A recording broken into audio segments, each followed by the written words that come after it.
इलाही मैं हमदो सना कर रहा हूँ, दरे पंजतन पे सदा कर रहा हूँ।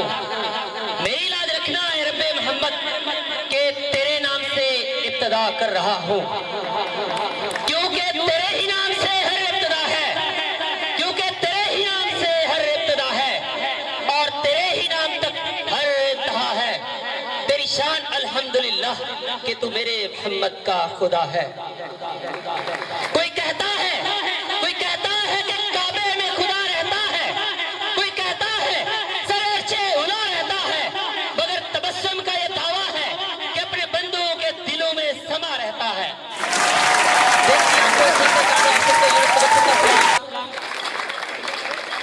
माशाअल्लाह से हमारी बच्चियों ने बहुत जबरदस्त अंदाज में वालिदैन की इज्जत और एहतराम को भी उन्होंने उजागर किया जिस अंदाज से। तो मेरे ख्याल में ये हर स्कूल को इसको फॉलो करना चाहिए। हमारा काम सिर्फ दुनियावी तालीम देना नहीं होता। मैंने नोट किया है अगर बच्चा दुनिया की तालीम पढ़ लिख जाता है तो उसके वालिदैन उससे बात करते हुए डरते हैं, और अगर बच्चा दीन की तालीम पढ़ लिख जाता है तो बच्चा अपने वालिदैन से बात करते हुए डरता है। तो ये फर्क हमने मिटाना है और ये बताना है कि दुनिया और दीन हमने साथ साथ लेकर चलना है। हमारा इस्लाम हमें दर्स देता है, मसावात का दर्स देता है, हमें अपने वालिदैन का अदब सिखाता है और हमें अपने वालिदैन का इस दुनिया में ही अदब करना चाहिए। मर जाने के बाद तो हर बंदा कब्र पे जाता है। हमें उनके सामने हमें ऐसी बातें करनी चाहिए कि हमारी बातों से इंसान अपनी बात से या तो किसी के दिल में उतर जाता है या दिल से उतर जाता है। हमें वालिदैन को तक नहीं कहना चाहिए। और वालिदैन के लिए भी जरूरी है कि हम अपने सोर्स ऑफ इनकम को चेक करें। हमारे बच्चे हमारा कहा क्यों नहीं मानते, आया कि हम हलाल खिला रहे हैं या हराम, ये चीज भी देखना जरूरी है। छोटा सा वाकया, एक बहुत बड़े ताजर की बात है।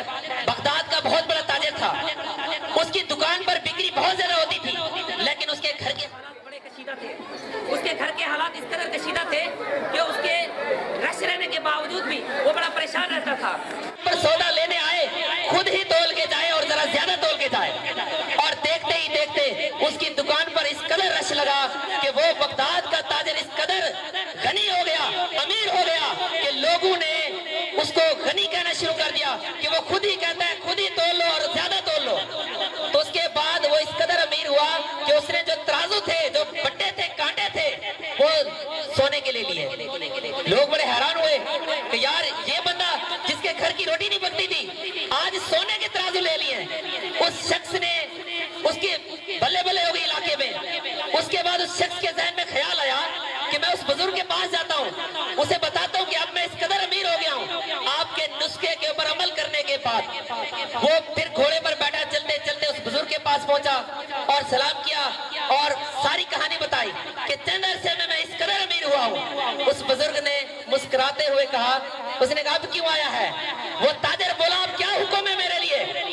बुजुर्ग ने कहा वो जो सोने के तराजू हैं वो किसी नदी में बहा दो। वो बड़ा हैरान हुआ। एक वक्त के लिए उसे झटका सा लगा कि मैंने इतनी मेहनत से मुश्किल से मैंने सोने के तराजू लिए और ये कहता है नदी में बहा दो। खैर उसने दिल को संभाला, उसने कहा अगर मिले हैं तो इसी की बरकत से मिले हैं, तो इसमें कोई ना कोई हिकमत होगी। उस शख्स ने उसकी हुक्म पर अमल किया बुजुर्ग के और उन्हें गठड़ी में बांधा और नदी में बहा दिए। अब वक्त गुजरता रहा, एक काफिले का गुजर हुआ। काफिला जब वहां से गुजरा तो एक शख्स नदी से गुजरते हुए उसके पांव से वो गठरी टकराई।